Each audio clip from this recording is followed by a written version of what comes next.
Hi, ಎಲ್ಲರದ್ದು ತಿಂಡಿ ಆಯಿತು ಅಂತ ಅಂದ್ಕೊಂಡಿದ್ದೀನಿ. ನಮಗಂತೂ ಇವತ್ತು ಸ್ಪೆಷಲ್ ನಮ್ಮ ಅತ್ತೆ ಅಕ್ಕಿ ರೊಟ್ಟಿ ಮಾಡ್ತಾ ಇದ್ದಾರೆ.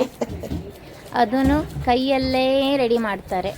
ಮಿಷಿನ್ ಯೂಸ್ ಮಾಡಲ್ಲ, ತಟ್ಟಲ್ಲ, ಕೈಯಲ್ಲೇ ಮಾಡ್ತಾರೆ. ಕೈಯಲ್ಲಿ ಹಾಕಿರುವಂತಹ ಅಕ್ಕಿ ರೊಟ್ಟಿ ತುಂಬಾ ಟೇಸ್ಟ್ ಆಗುತ್ತೆ. ನೋಡಿ, ಕೈಯಲ್ಲಿ ತಟ್ಟಿ ರೆಡಿ ಆದಮೇಲೆ ಒಂದು ಪ್ಲೇಟಿಗೆ ಹಾಕ್ಕೊಳ್ಳೋದು, ತಿನ್ನೋದೆ ಅಲ್ವಾ.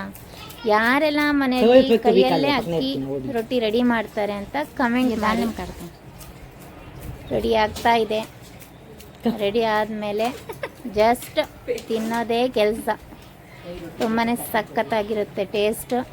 ಅಕ್ಕಿ ರೊಟ್ಟಿ ರೆಡಿ ಆದಮೇಲೆ ತಟ್ಟೆಗೆ ಹಾಕ್ಕೊಳ್ಳೋದೇ ಕೆಲಸ. ತಟ್ಟೆಗೆ ಹಾಕ್ಕೊಂಡು ಸ್ವಲ್ಪ ಮಟನ್ ಸಾಂಬಾರು ಇದ್ದರೆ ಸಖತ್ತಾಗಿರುತ್ತೆ. ಟೇಸ್ಟ್ ವೈಸ್ ಅಂತೂ ಹೇಳೋದೇ ಬೇಡ, ತುಂಬಾ ಚೆನ್ನಾಗಾಗುತ್ತೆ. ಯಾರೆಲ್ಲ ಮನೇಲಿ ಇವತ್ತು ಅಕ್ಕಿ ರೊಟ್ಟಿ ಮಾಡಿದ್ದೀರಾ ತಿಂಡಿಗೆ, ಕಮೆಂಟ್ ಬಾಕ್ಸಲ್ಲಿ ಕಮೆಂಟ್ ಇರಬೇಕು ನಿಮ್ಮದೆಲ್ಲ. Thank you.